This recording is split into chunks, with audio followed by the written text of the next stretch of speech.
ವೀಕ್ಷಕರೇ ನಮಸ್ಕಾರ. ನಮ್ಮ ಮಸ್ತ್ ಸುದ್ದಿ ಚಾನಲ್ಗೆ ಸ್ವಾಗತ. ದರ್ಶನ್ಗೆ ಇನ್ನಷ್ಟು ದಿನ ಜೈಲು ವಾಸ, ಬಿಡುಗಡೆ ನಿಗದಿಯಾಯಿತು ಸಮಯ.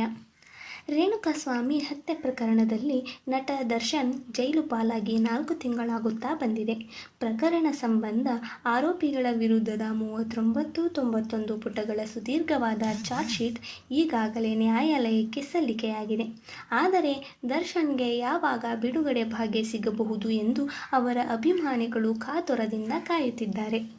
ಪ್ರಕರಣ ಸಂಬಂಧ ಎಲ್ಲ ರೀತಿಯ ಸಾಕ್ಷ್ಯಗಳನ್ನು ಪೊಲೀಸರು ವಶಪಡಿಸಿಕೊಂಡಿದ್ದು, ಎಲ್ಲ ಆಯಾಮಗಳಲ್ಲೂ ತನಿಖೆ ಮುಗಿದಿದೆ.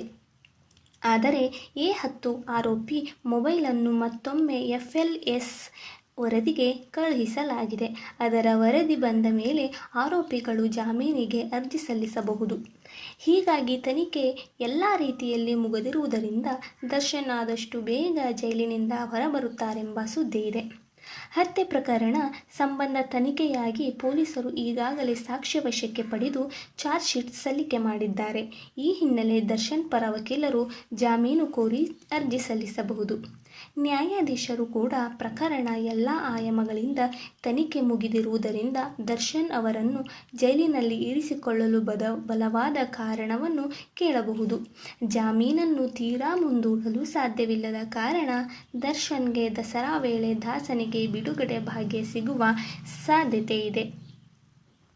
ಇನ್ನು ಹೆಚ್ಚಿನ ಮಾಹಿತಿಗಾಗಿ ನಮ್ಮ ಮಸ್ತ್ ಸುದ್ದಿ ಚಾನಲ್ನನ್ನು ಸಬ್ಸ್ಕ್ರೈಬ್ ಮಾಡಿ, ಶೇರ್ ಮಾಡಿ, ಕಮೆಂಟ್ ಮಾಡಿ.